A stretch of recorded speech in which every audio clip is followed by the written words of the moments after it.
আজকে হচ্ছে ইশতেহার ঘোষণা করবে, বিভিন্ন দিক নির্দেশনা দিবে এবং সারা দেশে যে ভ্রমণ করছে এগুলো চিত্র তুলে ধরবে। কৃষক, শ্রমিক, দিনমজুরে বিভিন্ন মানুষের সাথে কথা বলছে, মানুষের মনের আশা কী ব্যক্ত করছে, তারা কীরকম বাংলাদেশ চায়, ভবিষ্যতে কীভাবে বাংলাদেশটা চলবে বা তারা কীভাবে চায় যে দেশটা সুন্দর হোক। নতুন বাংলাদেশের যে অঙ্গীকারগুলো বা তারা যে এগুলো মত প্রকাশ করছে এগুলো তো সবাই জানে না। আজকে সেগুলো এখানে প্রকাশ করবে, ইশতেহার বলবে এবং অনেক কিছু নতুন কিছু এখানে ইশতেহার করবে, নতুন কিছু আমরা জানতে পারবো। এটা তো তারা বলবে, আপনারা কি চান? আমরা চাই যে নতুন বাংলাদেশে যে মানুষ শান্তিতে থাকুক এবং মত প্রকাশ করতে পারুক। বিগত 16 বছরের যে ফ্যাসিস্ট খুনি হাসিনা মানুষের মুখ বন্ধ করে রেখেছিল, মানুষ কিছু বলতে পারতো না, মানুষে কিছু বললেই তাদেরকে গুম করে ফেলতো, করে ফেলতো। দেখেন এখন মানুষ বিভিন্ন রকম মন্তব্য করতে পারে। দেখেন ডক্টর ইউনূসের বিরুদ্ধে দেখেন প্রতিদিন মানুষে কত করে। এখন যদি খুনি হাসিনা থাকতো তাহলে কিন্তু এগুলো পারতো না।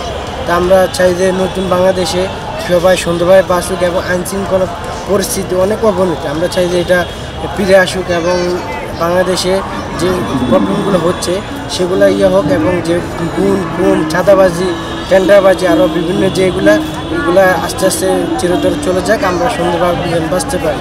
সানবিট সব দিবে সামাল। সানবিট ম্যাজিক প্রেস ডিশওয়াশিং এর মাথা ঘোরানো সলিউশন। আমাদের প্রত্যাশার জায়গা হলো তৃণমূলের যে গণচাহিদা এবং কেন্দ্রীয় যে নেতৃত্ব সবার একদম একতাবদ্ধতা থেকে একটা নতুন বাংলাদেশের পথ চলা শুরু হবে এবং সেই পথ চলার মাধ্যমে বাংলাদেশ একটি বৈষম্যহীন বাংলাদেশ হিসেবে গড়ে উঠবে। এটাই আমাদের চাওয়া। 1 বছর আগে আসলে এরকম একটা চাওয়া নিয়ে এক দফা 16 বছর 17 বছর একটা রেজিমের পতন। 1 বছর আসলে কি পরিবর্তন এসছে, পেয়েছেন কিছু? 1 বছরে আমরা যে পরিমাণ পরিবর্তন আশা করেছিলাম সেটা আসলে আমরা পাই নাই।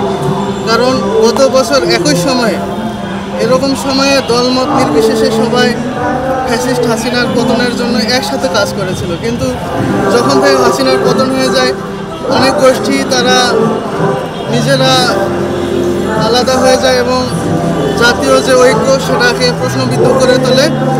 এভাবে ক্রমান্বয়ে তারা নতুন একটি ফ্যাসিস্ট রেজিমকে বসানোর জন্য কুচক্র পরিকল্পনা করতে থাকে। এর ফলে একসাথে কাজ করলে যে আমরা ফিডব্যাকটা পাইতাম সেই ফিডব্যাকটা আসলে আমরা পাচ্ছি না। জাতীয়ভাবে সবাই একসাথে কাজ করলে বাংলাদেশ হয়তো বা এই 1 বছরে অনেকটা পরিবর্তন হতে পারত এবং নতুনভাবে কোনো ধান্দাবাজ রাজনীতির জীবনে আসতে পারত না। কতজন এসেছেন ভাই আপনারা?